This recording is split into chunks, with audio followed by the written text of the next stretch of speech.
please rise for silent invocation, followed by the Pledge of Allegiance.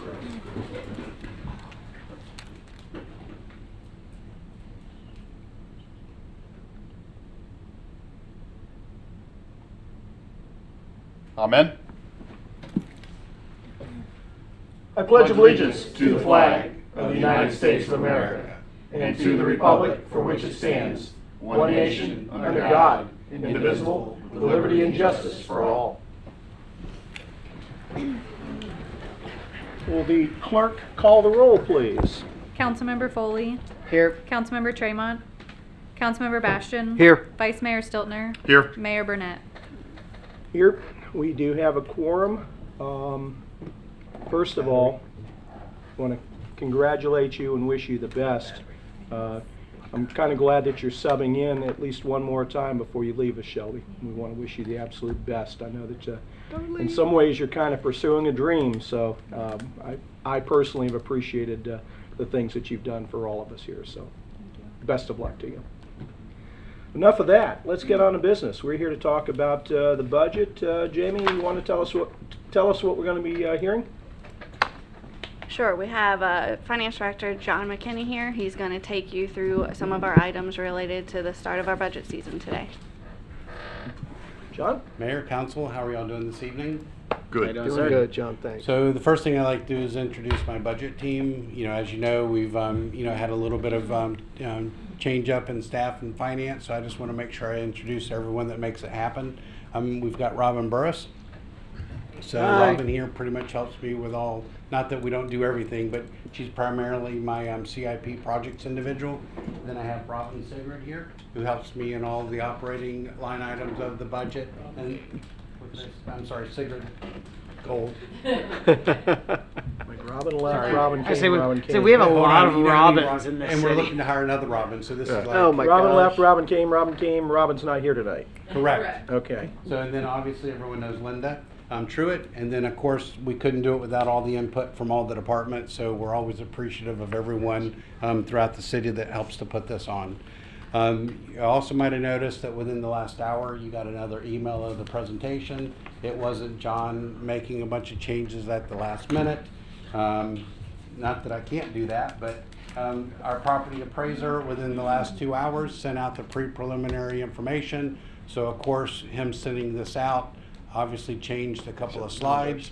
So we wanted to make sure that what we presented to council was accurate as of that moment. So as we went through the putting this together, we had to make sure, that we captured everything. The primary mission of this evening is to go over our CIP. I'm going to talk a little bit about, some assumptions, and then we want to talk about the ARPA monies that we have. And then to follow it up, we want to make sure that we talk about our citywide fees, our direct and indirect fees, the Florida minimum wage, which was voter approved, requested enhancements, and then at the end we'll talk about our CIP request and the American Rescue Plan. So everything that we've been doing over the last few months is we're making sure that we're maintaining the guiding priorities of the city. Maintain public safety, maintain the city's basic infrastructure, maintain the public's quality of life, assure continued economic development, maintain financial sustainability, and achieve organizational excellence. And as everyone's aware, we've been working on the strategic plan of the city of late, so making sure that this is all relevant as we move forward. So, as I stated, we did just receive this afternoon the updated information from Larry Bartlett, your property appraiser. So I'm happy to inform council and the citizens that we looked at what our last 10-year increase year over year. We've been averaging around 6.8%. We got an increase this afternoon on the pre-preliminary numbers of over 12%. So we've definitely exceeded any possible projection that Linda, Robin, Sigrid, and I could have done. As I was telling the mayor before we started this evening, this is driven by three things.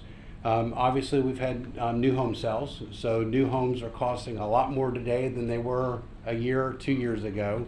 And by the way, everything is based off of December 31st of 2021. So if someone bought their home January 1st or February 1st, that's not included. This is only as of December 31st of 2021. I think So that's we- a nice way of saying if you think this is bad, wait till next year. So we were talking about the property appraisers meeting next week. Yeah. I recall going in 2009 and 2008, and the then property appraiser made a statement as, I don't know how this is going to affect us. Well, we all knew the following year. So, I know, so I never like to guess 12 months out. So there's three things: the new home sales, and then during COVID and everyone was staying home, we had a lot of people do renovations in their homes, additions, renovations in general. So when you pull a permit, for your home or business, then basically, the property appraiser, you just gave them the right after, the permit's closed out to come in and reassess your property. And then obviously, if you're a homesteaded property, you're capped at 3% annual increase, and non-residential or non-homesteaded is capped at 10%. So as everyone's aware, property values have really skyrocketed the last 12 months. So those are the three main drivers that are driving this over 12% increase. So we're not here to talk this evening about millage rates or anything else. I just want to, say that if we were, based on the taxable value that was provided today, using the exact same millage rate that was adopted this fiscal year, then we would look to see a projected increase in ad valorem proceeds of over $2.2 million. Okay? And then I also want to point out is when you look at that adopted amount, please note that when you adopted the final budget and millage rate last year, you adopted it and we might have said that we were going to get $18,600,000 in ad valorem proceeds, but then the property appraiser does the final true up on the final taxable value October 2nd or 3rd. So there's always a little plus or minus after what was adopted. So that's why I wanted to make sure I point out there that amount is based on final taxable value of October 21. So as we go about our citywide fees, I just want to point out that everything is costing more today than it cost yesterday, and odds are it's going to cost more tomorrow. So one of the things that, citywide, we have to look at the fees that we charge. When we look at our utilities, everyone is aware that over the past year, we revisited our solid waste fees. So we put into place a 5% or CPI, whichever's less. So right now, if we were to look to do CPI, when I ran it last week, it was 8.8%. So obviously, at 8.8%, 5% would be less. So we will be building the budget when we come back to you in July at a 5% increase, because that's exactly what council has, authorized by Resolution 21-27. The next thing that we've been able to do, as you can see from stormwater and water wastewater, we've not had any rate increases for stormwater since 2018 and 2015 for water wastewater. So we've been able to maintain our rates the way they are simply because we've had growth and usage within our system, so we've been okay. But again, we can't keep up with the cost of chemicals, cost of labor, etc., without some kind of increase. So again, within the current rate resolutions that are established there is that thing that allows for us to raise the rate. So we are going to use the same methodology that was approved in the solid waste. General fees throughout the years, if there's been an increase to recreation or fees like that, minor fees, we've obviously always brought those as we go along. So we've kept up with those. Building permit fees, there's been no increase in building permit fees now since 2013. So again, those are things that need to be looked at. And then our impact fees. I realize that, in talking to your community development director, I realize, we're, over 90% built out within the city.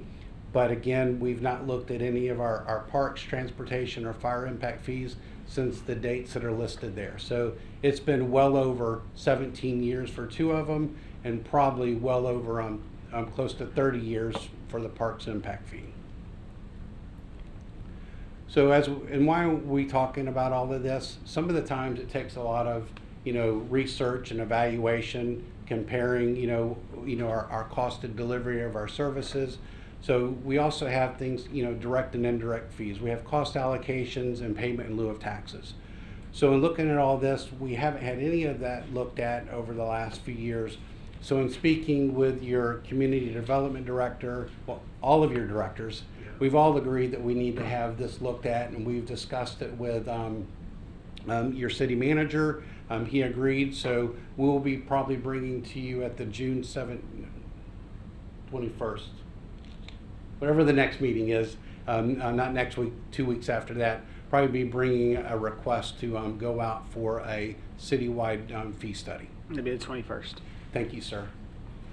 I wrote a lot of things down, but for some reason I didn't write that, so thank you. All good, all good. You're good. So we just want to make sure that everything that we do, when we charge, your utilities, a cost allocation, it has to be defendable and defensible. So there can't be, the finance director just can't sit in his office and say, oh, I need $20 million. I'm just going to put that in the budget and life goes on. Doesn't work well for a finance director to do that. So I have to be able to say, hey, the cost of information technology to solid waste, I can defend it, it's this cost. What it costs for water sewer, for IT to provide, GIS services, great. The same for, risk management, making sure that, hey, if the fire department only has 10 vehicles, I can't, it's kind of hard to justify spending, charging them $200,000 for automobile insurance. We don't do that, but I'm just saying I just can't willy-nilly go out there and just, make charges for service. John, is that an all-inclusive study that Yes, sir. accomplishes that? Yes, so that would encompass what we met on last week, as Lynn, Tim, and I, is that we're wanting to look at all utilities excluding solid waste and stormwater. So it would be water, wastewater, all of our general fees, all of our building permit fees, the impact fees, our cost allocation and payment in lieu of taxes. So that would be an all-inclusive, just to make sure there might not be anything wrong with the methodology on how we're doing payment in lieu of taxes. But again, it hasn't been reviewed in years, and the methodology and how you calculate it does change, and we just want to make sure it's still defensible.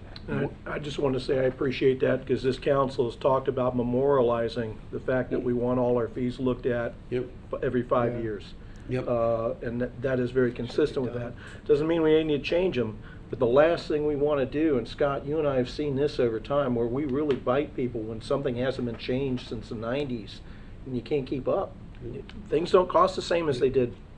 That's Yeah, just it's much, reality. much easier for all of us to adapt and budget, right? And deal with things when they're done incrementally and reasonably versus kicking the can. And it's easy to kick the can, it really is. And then, but sooner or later, somebody's got to pick that Yep. can up. That What- incremental approach is Yeah, the what right what word. is the typical timeline from the time council green lights that to getting that study done to where we can look at that and Yep. make decisions based on that information? So we're definitely, I was prepared for that. So what we discussed with the city manager is that if we kind of had consensus that y'all were okay with us moving forward with that, then we knew we would be bringing it to the second meeting in June.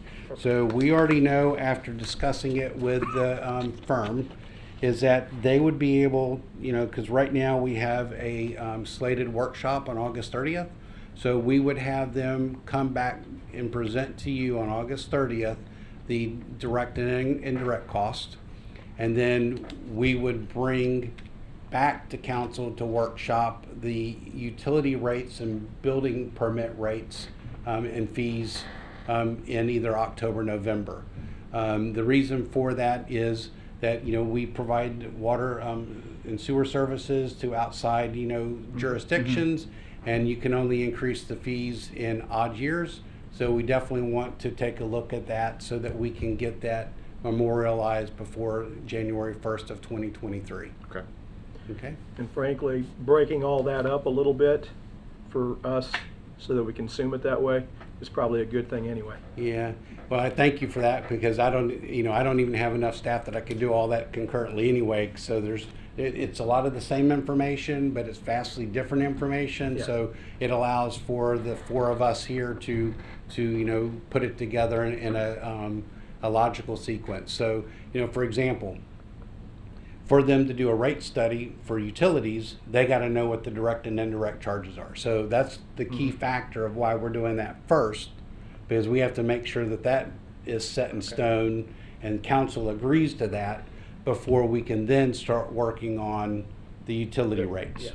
So like I said, we all met with them this past week, and we all felt pretty confident that that could all be done in a timely fashion as staff along with the consultant. Does GFOA outline a best practices for doing that, and is that what we follow, or how do we know that we're following the best practices in the industry for this type of a thing? So typically speaking, you do utility rates on a rolling 5-year plan. Mhm. Because again, when you're looking at, building permit fees don't change that often. It's pretty good. Right. But utilities change based on your projects that you're projecting in your CIP plan. Debt that you might have to issue, debt service that you have to repay. So typically you want to do it on a 5-year plan so that, if we come in, I'm going to use very small numbers because I don't want to That's say fine. that we're doing something. So we got to increase our fees 3% annually. We've only been increasing at 1% for the last 5 years. 3% looks like it's going to be, but we see that it needs to be 3% this year, 1% next year. So, if we do it at 2%, it's smooth, instead of having big swings of 3 and 1, just 2. So typically all of the rate consultants that I've ever worked with have always said, hey, let's look at that smoothing. The end game is still the same increase, but it's more palatable when you say, hey, we're going to do 2% annually for the next 5 years and not 3, 1, 3, nothing, so Yeah. on. So This guy's on fire with all the good questions tonight. That's it. That was all I have. We can close the meeting out now. perfect. Thank you. Wayne asked me to have it done within 30 minutes. No, Not bad. it's okay. Okay. So our budget parameters. So we met as staff, and I'm talking city budget team, back in March.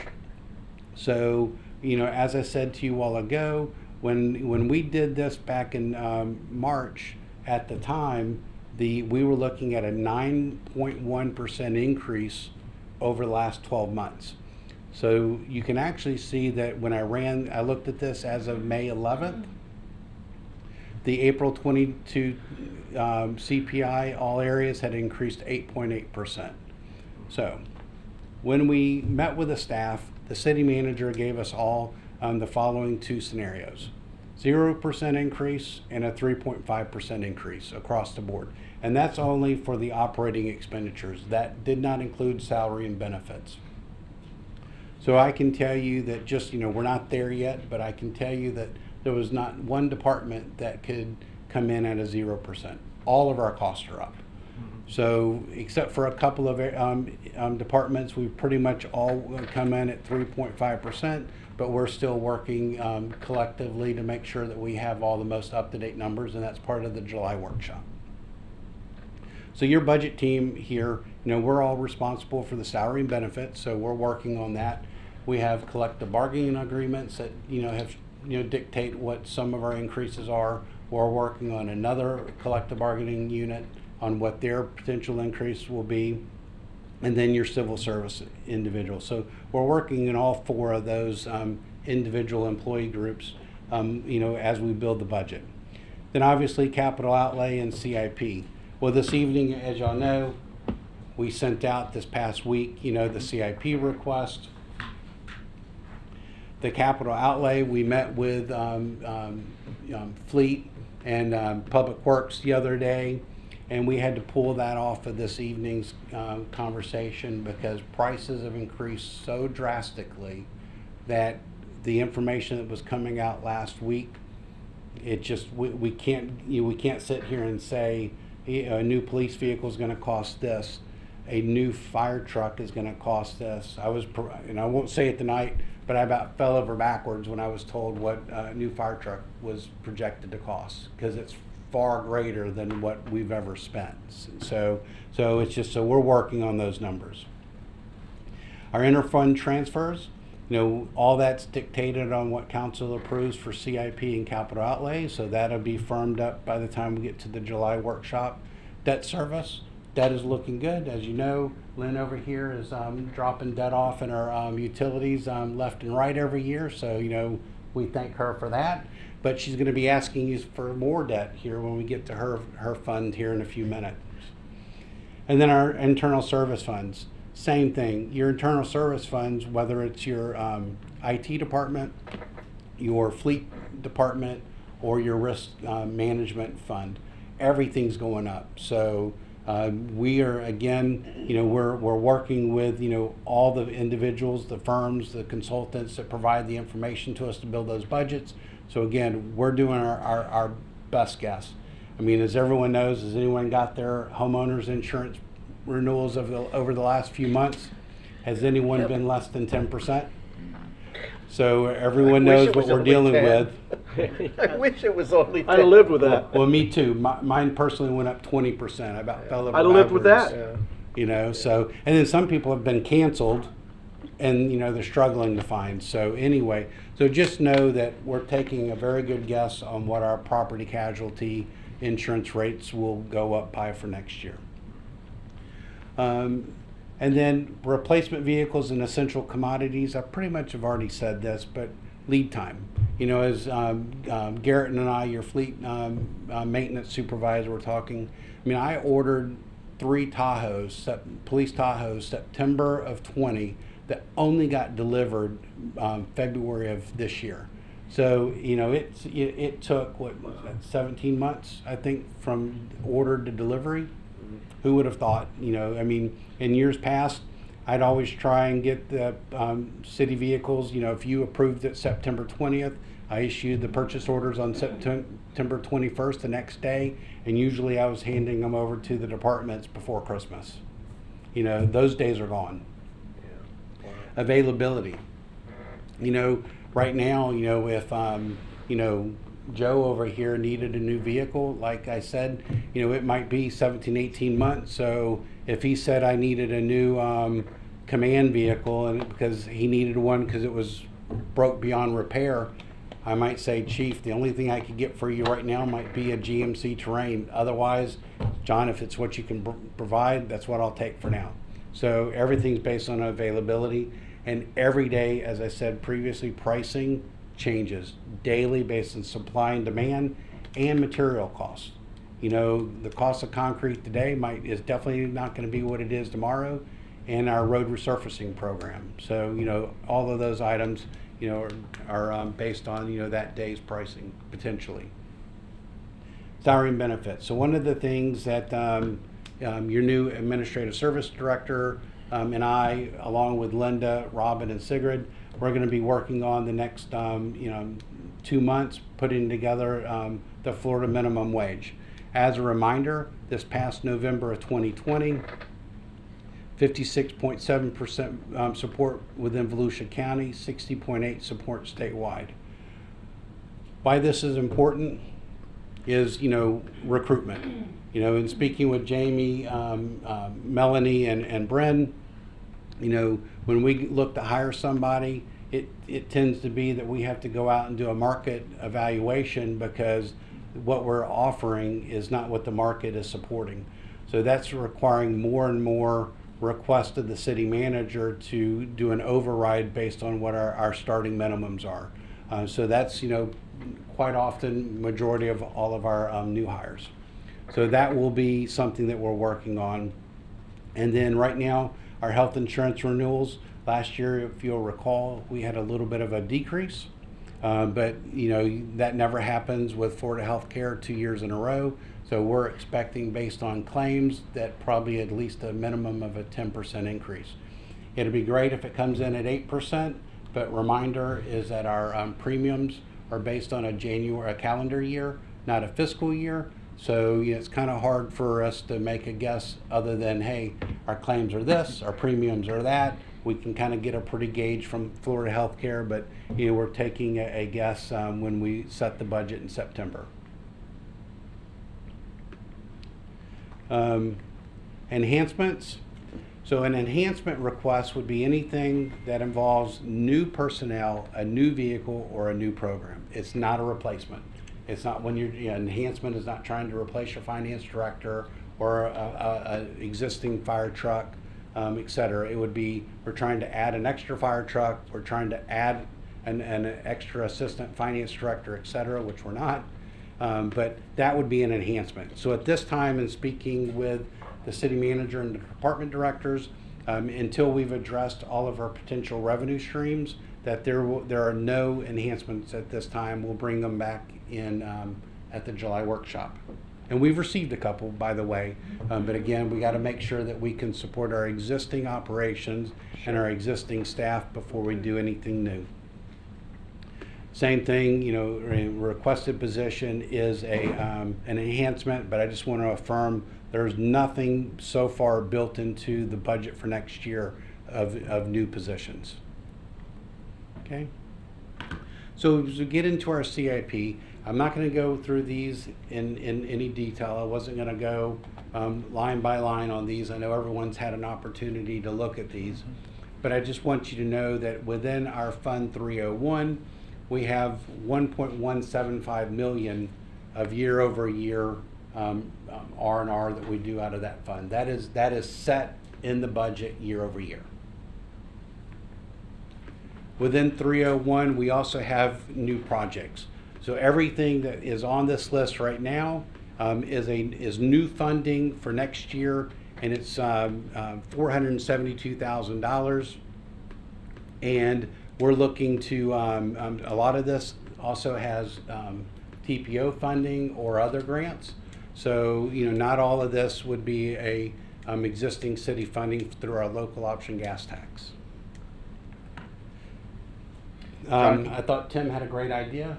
Yep. Tim's back there. He provided me with this really cool graphic where it kind of highlights some of the future Port Orange Capital roads and sidewalk needs. So I've got this as big as I can get it on this slide, but if anyone would like it in a bigger detail, I can definitely forward it out to everyone, or Tim can. But I thought this was really good, so you can see by this graphic where the projects are scattered throughout the city. Okay. John, on slide 12, the previous slide there, and I'm sure you guys will do this in the future because I know we've seen it in the past, but anytime we have a capital project that does have other people's money attached to grant dollars and things like that, if we can somehow illustrate that or color code it different or something, because those, in my mind, those resonate, because a lot of those times those paired dollars, there's a timeline, so if we don't take advantage of them, then they're going to be gone, and I know you've got that in other places, but that always works really good for us. This is for bad eyesight people. So I've got this as big as I can, this is the biggest sheet of paper, unless I was to get Tim, I assume he has a plotter, but I will actually forward out. If you look at this spreadsheet as it is, over here, it tells you all the funding source by project, where it's coming from. Excellent. So we do have that, and we will send that out tomorrow. Okay? Much appreciated. Absolutely. It is also helpful to be able to see what we have planned for what year. Absolutely. Yep. Everybody always asks us, and it's ironic that you're on the transportation projects. You started with that one. That is certainly the one thing that everybody asks us about first and foremost. So it's good that you started there. So, and that's a segue into two answers to the question. So, number one, 301 happens to be our transportation fund. So in terms of our construction funds, that would be the first fund anyway. So one of the things that we're also working on, if you recall, when we had our, when the auditor when Zach met with us, when we were closing out the fiscal year 9/30/21 audit, remember where he talked to us about, consolidating projects, Yep. So that it helps with closing out our ERP system.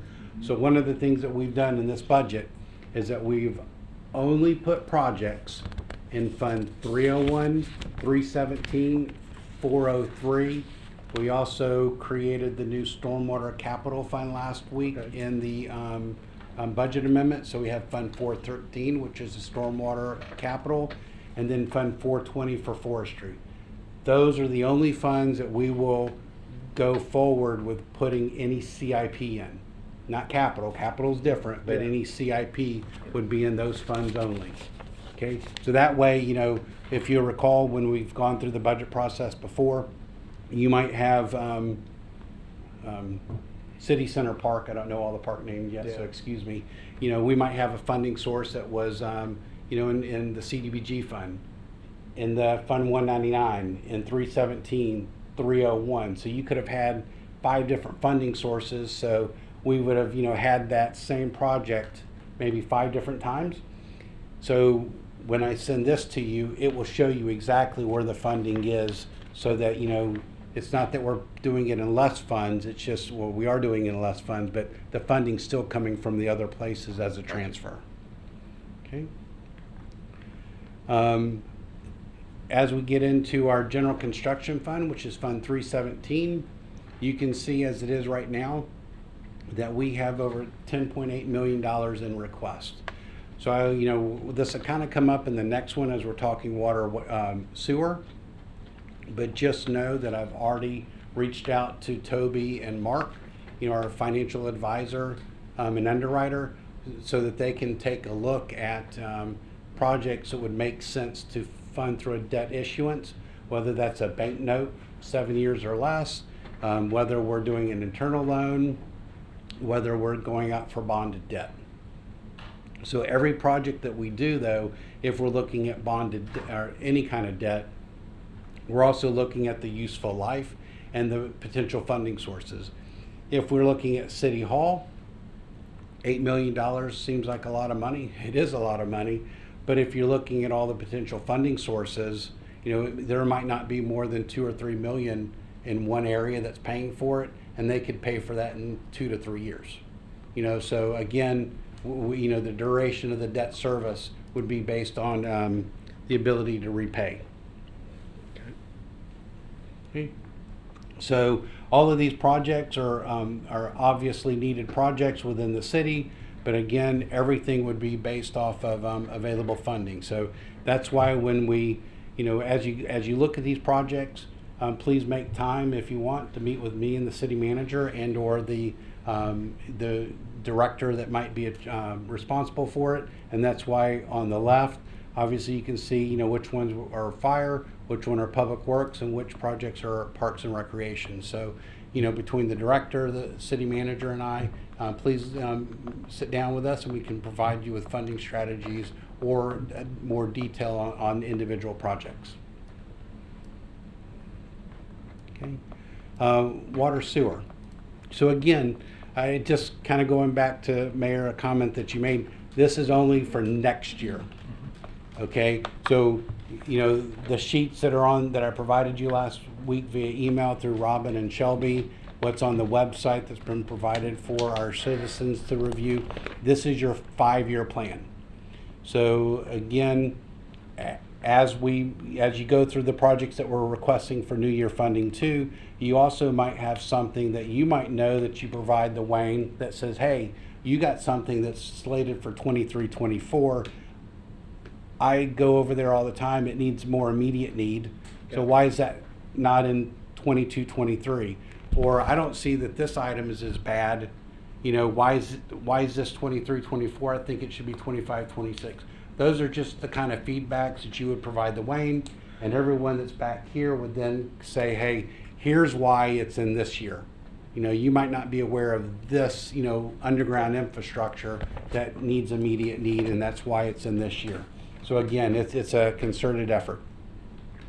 So why it's important too is we talked about bonded debt potentially. If you look at the master sheet for water sewer, the next 5 years has over $77 million of request. That might sound like a lot of money. It's definitely a lot of money, but always remember, we have almost 29,000 utility customers on top of those that we serve, you know, to outside jurisdictions that might be metered themselves that we're just a wholesaler. So again, that's why I think it's very important, as you look at that master list, Lynn back there is the #1 resource for everything that's on that list, that she can provide more information than just the finance director standing up here saying it's 77 million. I think it's something else to mention too is, and we've discussed this before, not all debt is bad. No, sir. You know, and I look at water and sewer as a perfect example of that, because you were talking about assets with 30 to 50-year lifespans, and if we're paying for those immediately, we're the ones paying for a large amount over a small period of time that people are going to enjoy later and not have to pay into. So particularly with bond debt, when rates are so low, it makes a lot of sense to cost that out over time. So everybody who enjoys that, for the most part, pays something for it. Yeah, and too, considering, you know, like you said, 77 million, no matter how you cut it over 1 year, 10 years, it's a lot of money. But you look at what we're trying to do and rehab and replace, and we probably have, what, 500, 600 million or more worth of infrastructure in the ground. Yep.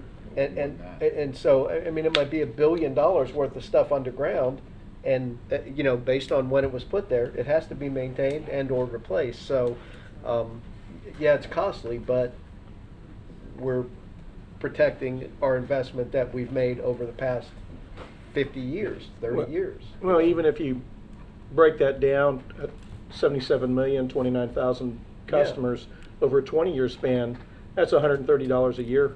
Yeah, Per and so customer. it, you know, it's So a big $10 chunk a of month, change, $11 but- a month yeah, roughly. Yeah, but we're looking at what we already have in the ground and what we may or may not have to expand upon. Well, and on the note of what we already have in the ground, we've all seen what happens if your cities, or if we're not proactive in taking care of maintaining, Exactly. improving, upgrading, then fixing things that are broken is so much more costly Yeah. than maintaining things as you go along. And we're always going to have surprises no matter how good.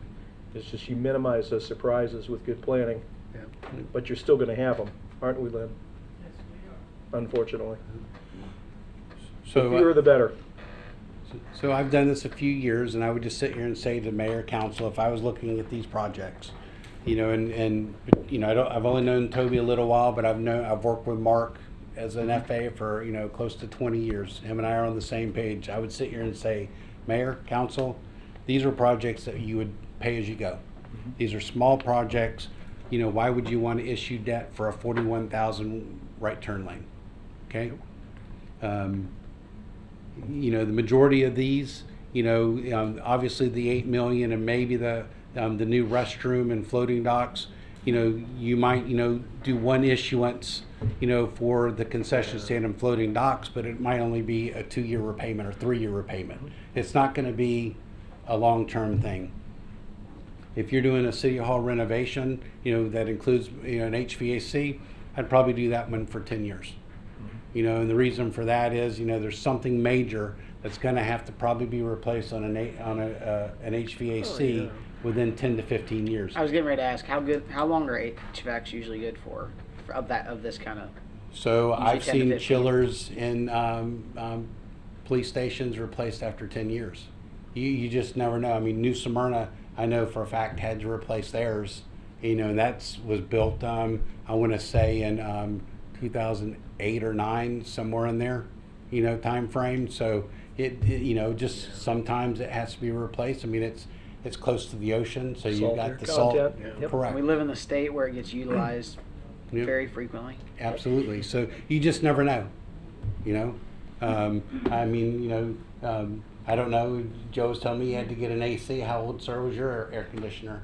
It was 11 years. Yeah. So, you know, I agree with Wayne's analogy. You know, when we build something and it's 30 years old, we know that odds are that building in 30 years is probably going to need 3 air conditioners. We need to plan for it, and it's easier to plan for it than to react to it. When we get into water sewer, so the other thing, you know, without looking at the long list, you might have, when I'm looking at this, in fiscal years 23, 24, you need 10 million, following year 34 million, and the year after that, 12 million. Mark might come in here and Toby say, listen, we're gonna do one issuance with two parts. So we might go in and, January 1st issue, 15 million, and 6 months later, we might release the remainder. So you could stagger it based on, you don't necessarily, when we know that we have a project here that's $25 million, I don't need all that money before the project starts. I know that's probably gonna be a 12 to 24 month project. So there's nothing wrong with us issuing the debt midway into the project. I just make sure that I work with your city attorney to do a refunding resolution so that we know that anything that we incurred prior to issuance that was related to this project approved by council, I can get reimbursed under the debt issuance. There's various mechanisms that I don't always have to have it day one. And one of the things that, council, y'all gave me direction through the city manager to work with Toby and Mark on potential refis. And just so you know, I have done that. And market rates are so unstable right now, they have not been able to recommend anything that would be advantageous to refund and refinance. Okay? Thank you for looking at that. Yeah, appreciate the efforts on that though. And then stormwater, as you know, we don't always have enough, monies, within our stormwater fund to pay for everything cash as we go. But most of these projects, again, we might not have all the cash in 1 year, but we might be able to fund $600,000, 2 years in a row. So again, something like this, I'd say if this was a $1.2 million project, I would expect Lynn to say, John, I need to do this. Hey, let's take it before council to get a loan from the general fund for 12 months. We don't want to go out and spend $25,000 to do a bank loan, and closing costs. We can just do it as an internal loan, and the general fund might make $3,000. So $25,000 plus, much higher market rate interest, or maybe $3,000 in interest on that internal loan. John, and maybe this might be for Matt too, can two municipalities or two different forms of government combine projects for bidding and to try to see if they're saving costs? In other words, if we have, let's say we've got a river outfall project and New Smyrna has a river outfall project and Edgewater has one, and all three cities want to try to get that similar type of project done within their capital plan over a course of time, can those three entities come together, if I'm using the right terminology, and structure anything like that where they can maybe find some cost savings there? Yeah, I remember just with the shooting range was an interlocal where it was at least, split funding, New Smyrna, Port Orders. I think that's always an option. Usually there's a single city that's kind of The lead designated as agency. the point to run it based on their Sure. But there's always options to include other cities to join in some sort of interlocal to manage a project like that. Well, and I know like with the range that, that's obviously a commonly shared thing, but, if like in that scenario, if New Smyrna did an outfall improvement in Edgewater, we're not really gonna share it, but could we share in the bidding process and the construction to be able to find some savings? I've never done a joint construction project. The reason is if it's a major project, especially on stormwater or something like that, odds are it's got potential, state funding or EPA or DEP fundings, one of those agencies, and they would more than likely require us, number one, we would have to go out and do a RFQ just for the engineering services, and you can't piggyback on engineering services by state statute. So, so that would preclude. I can tell you that I was the lead agency for a Tri-City debris hauling and monitoring between Holly Hill, New Smyrna, and South Daytona. So that's very easy to do, but construction is very tricky. Okay. But yes, we do that. We're a part of a lot of cooperatives. I always try and reach out to the Volusia County because they always have their provisions and all their bids to piggyback.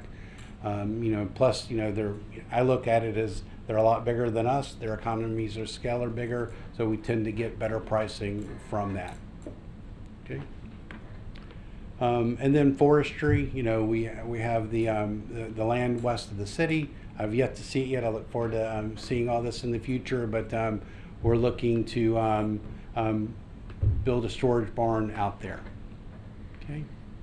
So up to this point, are there any questions on the CIP? I'm good for now. Okay. So our final couple of things is, as a reminder, you know, ARPA was passed last year, so Port Orange was awarded just under $10 million. Why I say just under $10 million?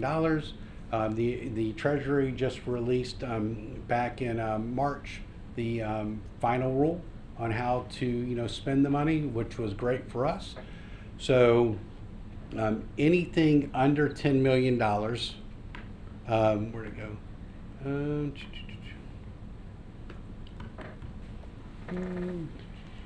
Not in there. I don't know. I must have deleted it when I was messing with it a while ago. So, so under the final rule, the lost revenue provision was implemented. So anything under $10,000 or $10 million, the federal government you can use that to make any necessary investment for general government services. So you're not tied specifically to what we talked about last year. So far right now, council has committed a little over $6 million. So premium paid to police and fires, a little over $1 million.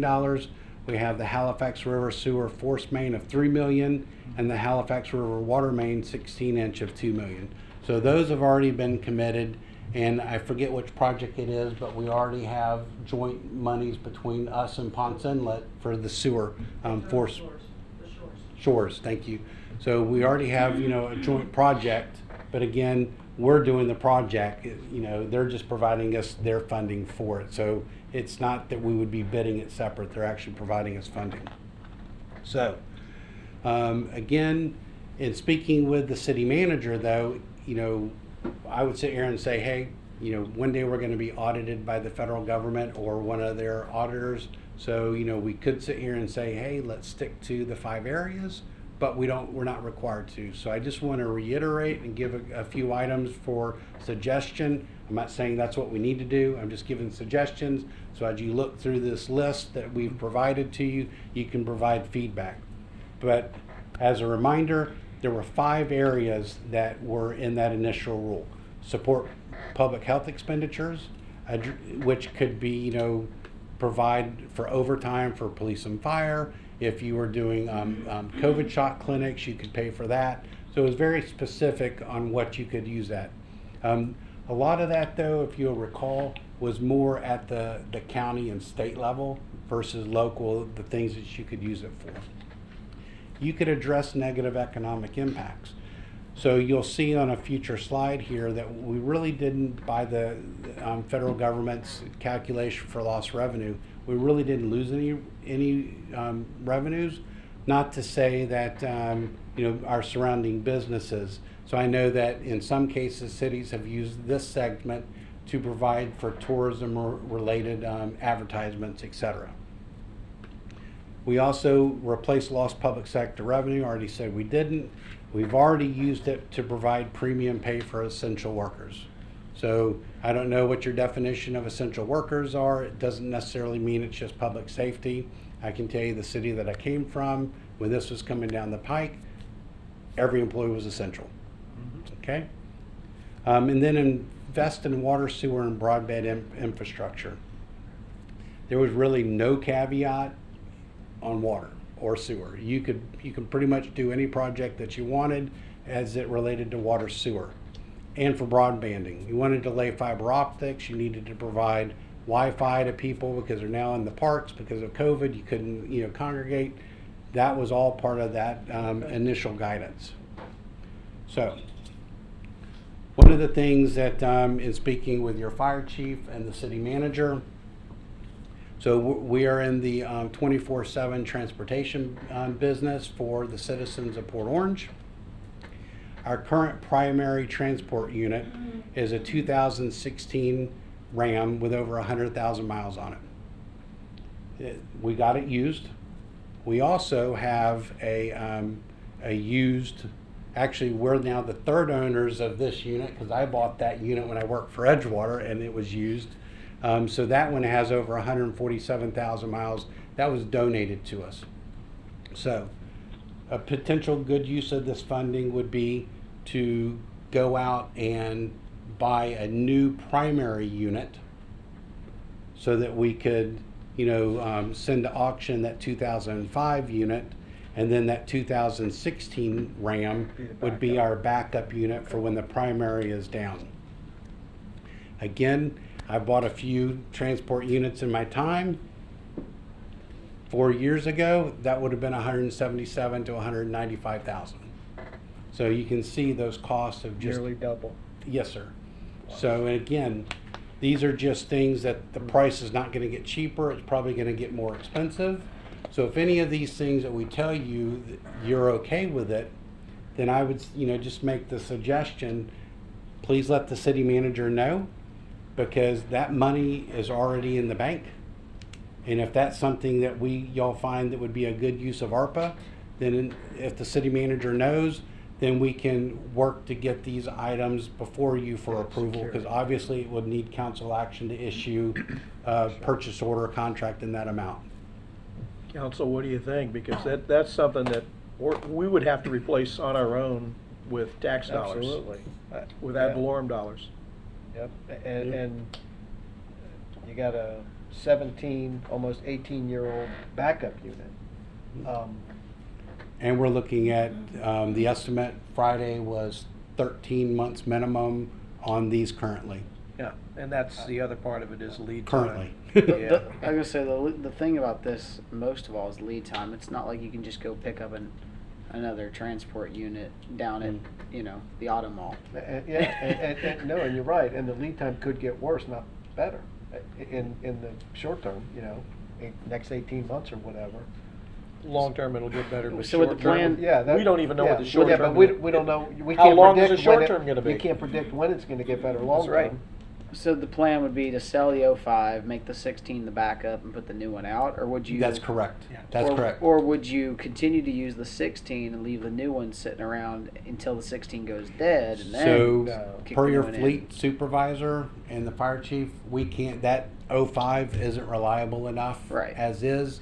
Oh The no, si- I'm not the saying to keep it. 16 I understand selling that Yeah. right off the bat. Right. My Well- question would be, would you take the 2016, just continue to operate it a little longer? Or I guess you're gonna have to anyway because of lead time. Correct. So by the time we get it, odds are it's now going to be an 8-year-old unit, and it's already going to be on its last leg. Again, the 2005 is a medium duty truck.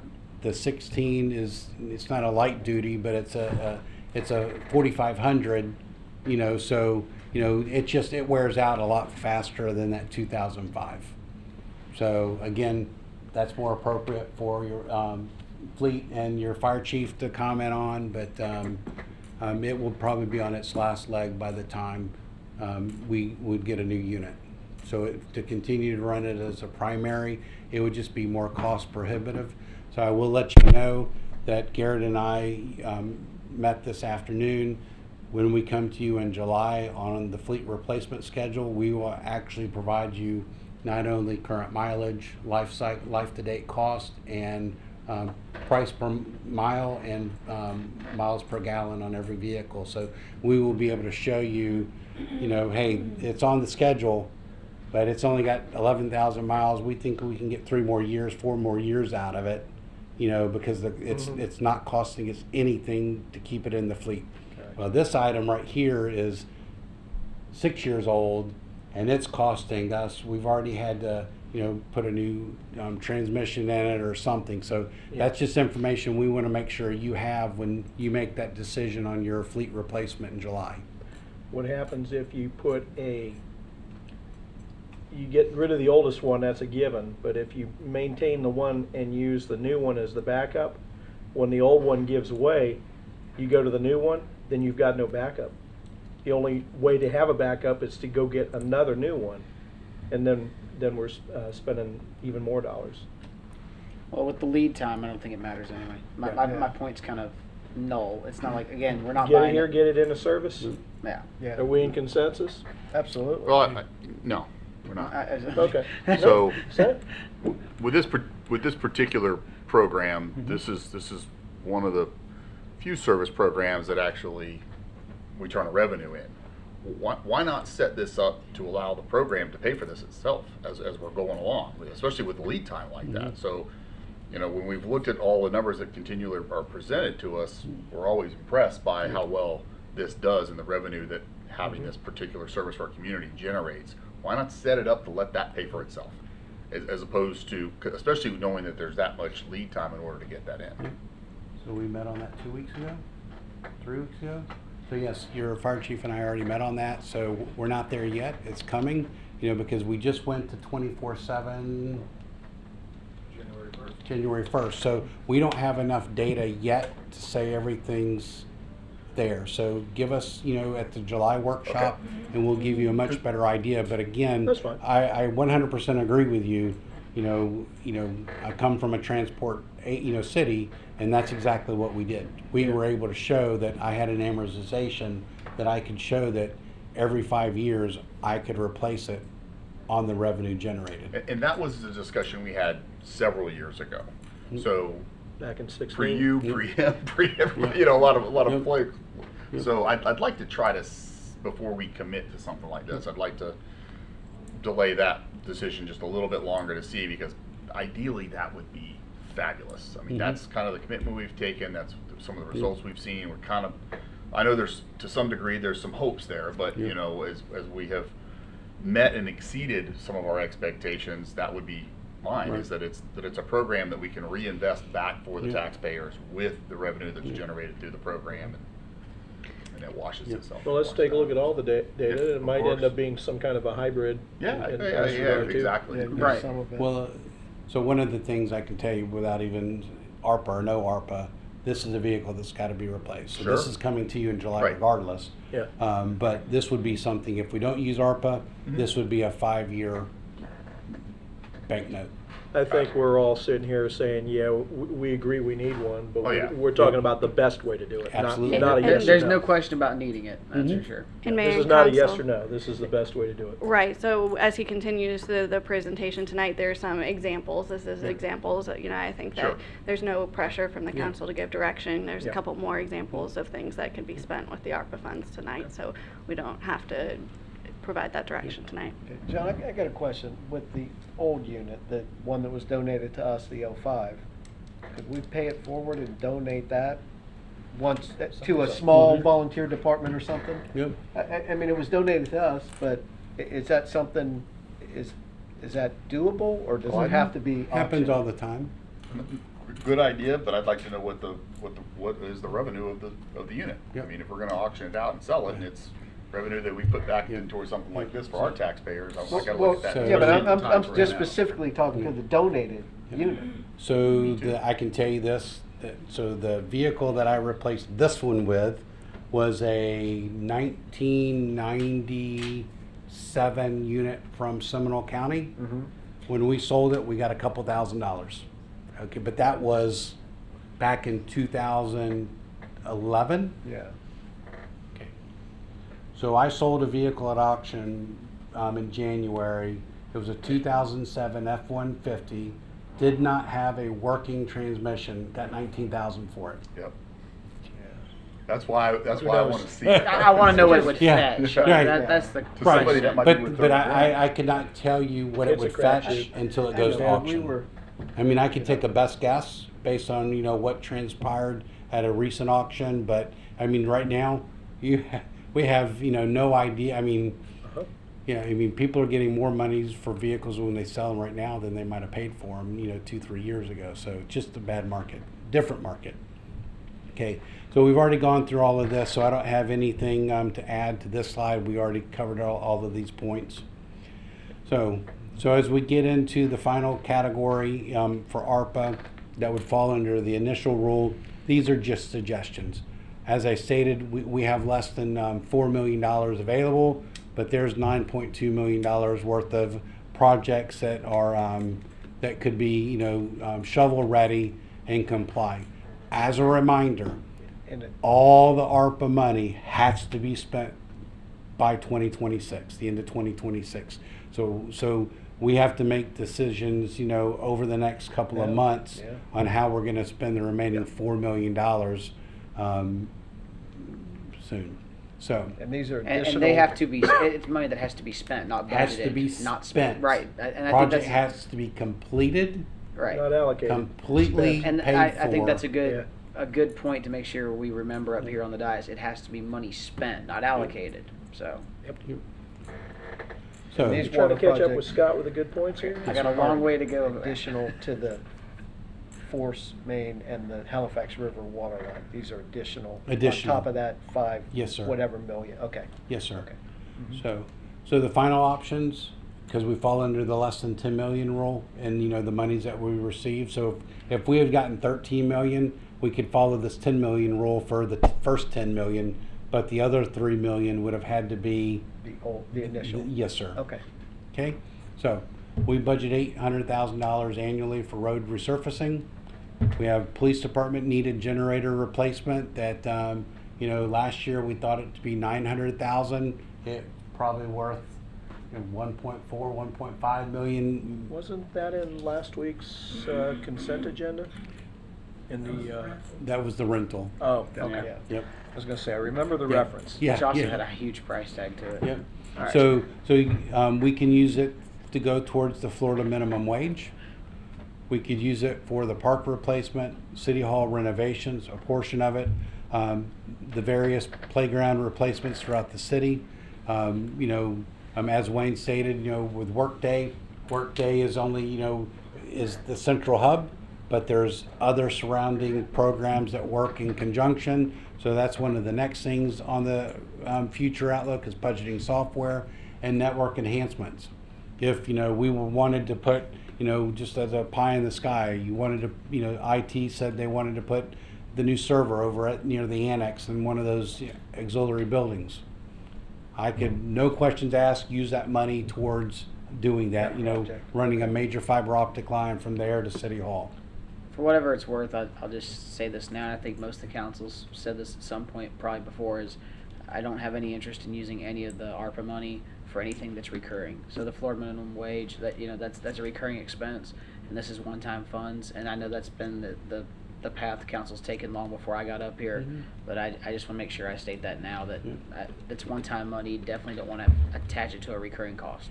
Absolutely, and to that regard, on the Florida minimum wage, one of the things your city manager and deputy city manager tasked me to do, I met with community development last week where we were looking at our upcoming projects that might hit the tax rolls over the next 2 or 3 years. So even if you did think to use either fund balance, ARPA, anything, that's one-time source. We need to make sure that in years 2, 3, and 4 that our recurring revenues can cover that cost. So 100% agree with you on that, sir. Thank you, sir. Okay. So here's our next steps. So we've already talked about the fact that, you know, I think, you know, I got consensus on the citywide I was fee gonna review. say, I just wanna verify that, cause I think we all spoke to it, but I didn't ask to make sure we had consensus on that one. On, When we talked about the review of fees, yeah. you have Absolutely. consensus? Yes. Okay. Okay. Just wanted to be clear so that there's no ambiguity for you. Understood. So we'll start that process. I'll ask the city clerk to get on the second meeting in June, and I'll forward all of that information to the city attorney's office. Okay. Ordinance review. So one of the things that is on my task when I came on board, and I've met with your city attorney's office, we need to look at our several ordinances. Our budgeting ordinance, you know, there's some ambiguity in there. We want to make sure, you know, what's the role of council, what's the role of the city manager, and the role of staff. So we want to clean up some of that language. We also need to look at the ordinance regarding the capital improvement plan. So one of the things that we have in ordinance is that we have to adopt this separately. Yeah. Most cities, within their budgeting ordinance, it has to just be, it's all approved as part of the overall city budget.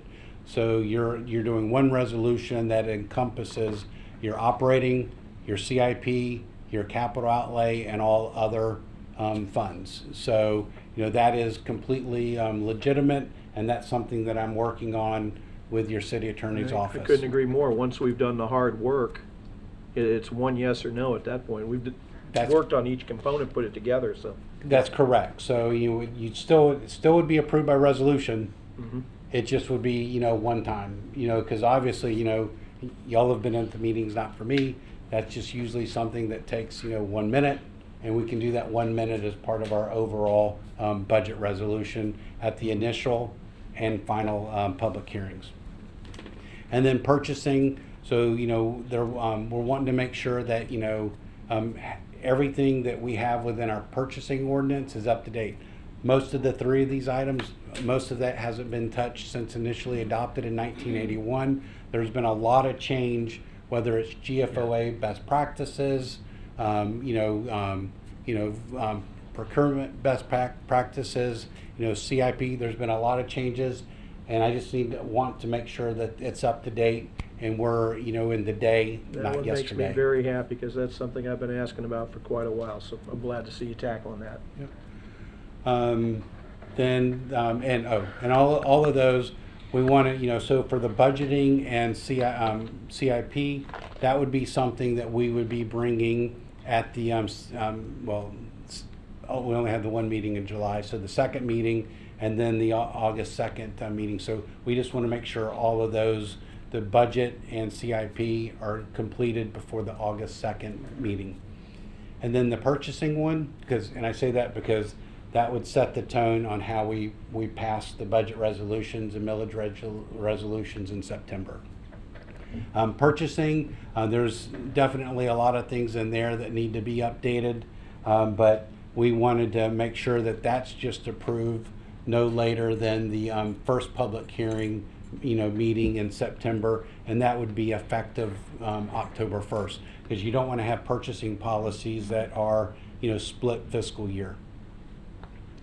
Chart of account, your city auditor, James Moore and Company, has talked to me about that, making sure that we go in there and look at our chart of accounts, making sure that it's in compliance with the state of Florida Uniform Accounting System Manual that was updated and put into practice as of September of 2021.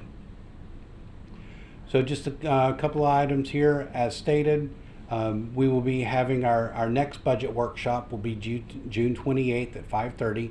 We'll be discussing the revenue projection. So that's where I'm going to be coming in here, talking to you about, you know, residential properties, you know, the impacts of, you know, rollback and existing millage rate. And that's pretty much, you know, the guide that I use. I always go with homesteaded residential property, okay? And we'll talk about, you know, projected state revenues and all other revenue streams as it relates to city operations.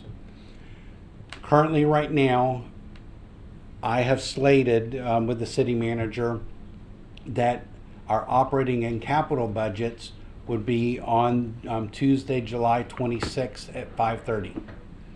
So if we do that budget workshop at 5:30, then looking at the calendar, it would just make, you know, sense to, when Wayne and I discussed it, that we would have a time certain special meeting at 7 p.m. to consider the maximum millage. That has to Already be here. completed by August 4th, the latest. That's a state mandate, Yep. okay? So, and then as stated previously, we would then come back on August 30th and discuss the direct and indirect fees with the consultant on August 30th at 5:30 p.m. So that pretty much is the, you know, the current dates for all the remaining budget workshops. Are there, and I can tell you, we the councilman that is Tremont that's not here, the dates that are on here are okay with him and his calendar. So I know that was good. Did you check with him or his wife on that? Because I think she. I just- I think she does his calendar. All I will say, sir, is I have an email of dates available. Perfect. There you go. Mayor, and I could be completely wrong, but with that, didn't we kind of try a meeting timeline like that where we did a operating and capital projects special or a workshop before the special council meeting, and And I kind of feel like maybe we didn't have enough time, or we kind of, am I thinking about something else? Is there any reason we couldn't do the That 20? could I be. see the 25th on the next slide. Could we not just do the capital on the 25th and then do the budget maximum millage on the 26th? Coming back-to-back nights. See, and I don't have a And I problem could with be that. wrong, but And we've done it so My many different recollection- yeah, ways my- over the years, depending on who's been yeah, in and I feel like a finance, who's couple been of in. times we've kind of been pressed by the clock and dates Mm-hmm. and things like that, and I just want to make sure we're not getting ourselves into that. I was just penning an email to Wayne just in case too, the week of the 10th, the 16th. If we needed to add one on the 12th, I will be out of town on a family vacation that week. So hopefully we won't need that one, but I mean, I'm okay with leaving that timeline as it is right now. We can Yeah. talk with Wayne offline and just give it some thought and consideration, but maybe that'll give us a chance to reflect on past years if we. well, and that's the thing too, is that there is a lot of information that comes out of these. There's a lot of information we've covered in the past hour today. Especially when we get down to the wire. Yeah. You know, we get closer and closer, and we're starting to look closer at And lines. we've certainly had making hard 5 decisions. people up here with 5 different opinions about what the millage rate should be, Mm-hmm. and it is terrific if we can have that hard fight to get there before first reading. Agreed. After first reading, if we're all not on the same page about millage rate, we won't be. And it'll be difficult. So the things that we need to do information-wise, and I think individually that we all need to talk to Wayne about the game plan so that moving forward. And Mayor and Council, one other item that will have to be included in this same time period is an executive session to continue to talk about the collective bargaining process. And we Sure. can do that tomorrow. All right. When it comes to executive sessions, I don't want to mess around. We don't wait. We don't punt. And I think you know that about us. We're ready. We'll talk about what's good for our people any day of the week. Whenever you're ready, you call us and tell us when you need us. Yep, we have to make sure the data, we're prepared to provide the data Oh, you analysis. gotta be ready and for it. yes, Okay. we want to make sure it's good information to share. so. That's right. So that's a co-finance administrative service project. So with holiday schedules and everything else, I can tell you that on our part, we're looking to have all of that wrapped up the week of July 4th to present to the city manager. And then we would be ready then, the following week. So our thought on that was if we met the week of the 11th and now you're on vacation, that would give us, by having that workshop on the 26th, if there was direction given, that gave us time to not only rebuild the budget if required, but then I would also make the assumption based on how I've worked with councils before. The council has typically given us a guideline in the June workshop of where they see millage rates. We've kind of listened to council so that we've built for that July 26 workshop a budget based on the millage that has kind of been consensusly told. Then you go to that July 26 max, that workshop. Then you say, well, I really want to do an extra $400,000 or $500,000 in road resurfacing. Well, then I'm going to be sitting over here with the spreadsheet that's like, okay, they've given me this project, hey Linda, let's run that calculation. What do I need to make that millage, suggest the millage rate to be to handle the additional new enhancement or CIP project in order to fund all of that. So I would say that if you have everything on the 26th, we would be able to provide that information to you by 7 p.m. on what that millage rate would have to be. Okay. I'll have to tell Mom I can't make her birthday party that night. I actually have a real excuse. That's not good. So, and then in closing, anything that your finance budget team or city budget team can do, please let us know. If there's a format that you've seen in prior years from your prior finance director, or you would like to sit with me prior to June 28th to say, hey, what kind of slides do you prepare? I have no problem showing those to you and where we're going. That way, if there's, something that I'm missing that you'd really like to see, I'd like, hit that target the first time. So again, I'm always available to you to answer those questions. Sounds good. Is there anything that you need from us? No, sir. Okay. With that, let's give the public an opportunity to speak if they so desire. Would anyone here care to speak to what we discussed tonight?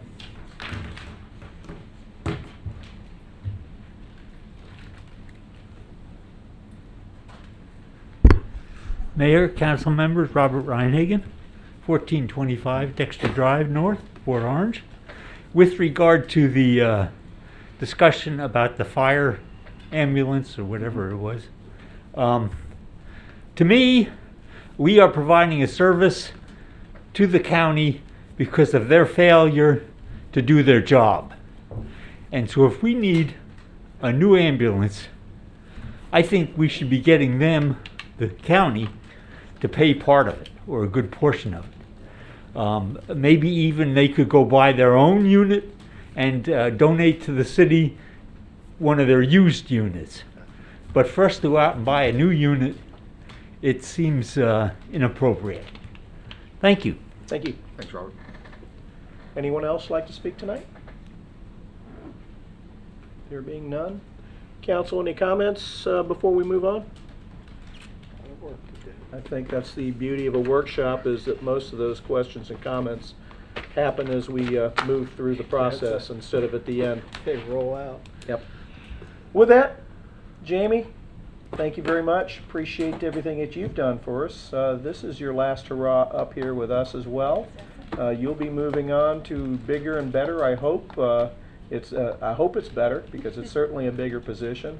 And we're going to miss you too. So, and I really She's only hate- going to be a phone call. Yeah, I know that. That's like There'll be a bunch of them. Well, that's what she keeps saying. She'll be back in no time. Thursday night, the Volusia League of Cities is going to give her the very first Women in Government Award named for Mary Swiderski, and Jamie is the very first winner.